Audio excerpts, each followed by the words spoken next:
गांव के किनारे एक सुनसान सड़क है जहां ना गाड़ियां चलती हैं, ना लोग जाने की हिम्मत करते हैं, क्योंकि सालों पहले वहीं एक औरत की दर्दनाक मौत हुई थी और कहते हैं उसकी आत्मा आज भी वहां भटकती है, 3 सिरों वाली चुड़ैल बनकर। जो भी उस सड़क पर कदम रखता है वो कभी वापस घर नहीं पहुंच पाता।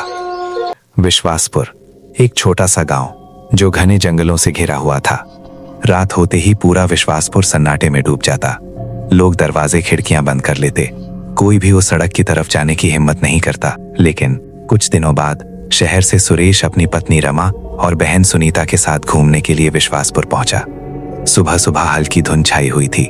गांव अजीब सा शांत लग रहा था। जैसे ही वे अपनी गाड़ी से उतरे, सुरेश ने पास खड़े एक आदमी से पूछा, भाई साहब, यहाँ कोई होटल मिलेगा क्या? वो आदमी कुछ पल चुप रहा।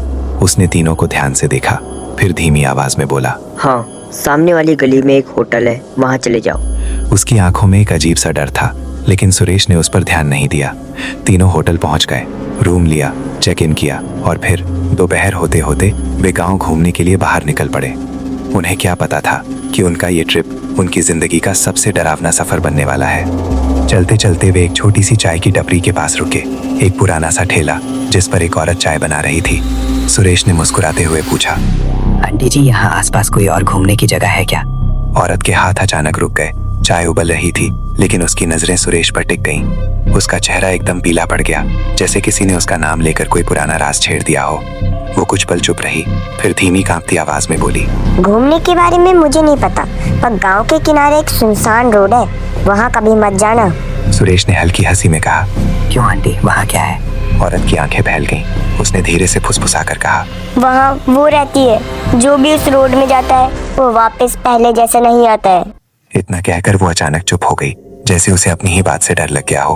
तीनों के रोंगटे खड़े हो गए। वो जल्दी जल्दी होटल लौट आए। अब शाम ढल रही थी। आसमान में अजीब सा लाल रंग फैल गया था। तीनों ने तय किया कि आज रात वे अलग अलग कमरों में नहीं सोएंगे। सुरेश, रमा और सुनीता एक ही कमरे में आ गए। कमरे की लाइट चल रही थी, दरवाजा अंदर से बंद था, लेकिन खिड़की के बाहर जैसे कोई खड़ा होकर उन्हें देख रहा था। तीनों कमरे में बैठे थे, तभी सुरेश अचानक खड़ा हुआ और बोला, चलो यार, कुछ नहीं होता, एक बार देख के आते हैं, मजा आएगा। सुनीता घबरा गई। भैया, पागल हो गए हो क्या? सब मना कर रहे हैं, मैं तो ये रिस्क नहीं लूंगी। रमा ने भी डरते हुए कहा, हाँ सुरेश, कुछ तो बात होगी, तभी तो पूरा गांव डरा पड़ा है। लेकिन सुरेश हंस पड़ा। अरे यार, भूत भूत कुछ नहीं होता, ये सब गांव वालों का वहम है। आज तो हम जाएंगे, क्या फायदा हमारी इस ट्रिप का अगर कुछ एडवेंचर ही नहीं किया तो।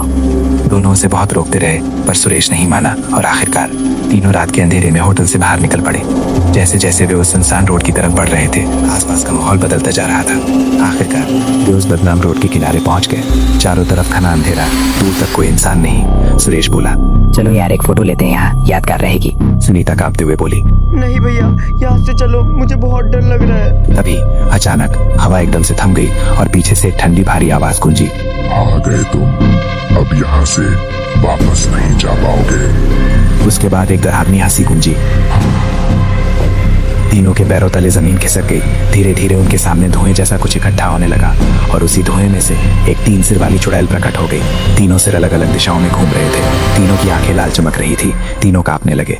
वो डरावनी आवाज में बोली, मैंने मना किया था, यहाँ कोई नहीं आता, अब तुम भी नहीं बचोगे। सुरेश हिम्मत जुटाकर बोला, तुम कौन हो?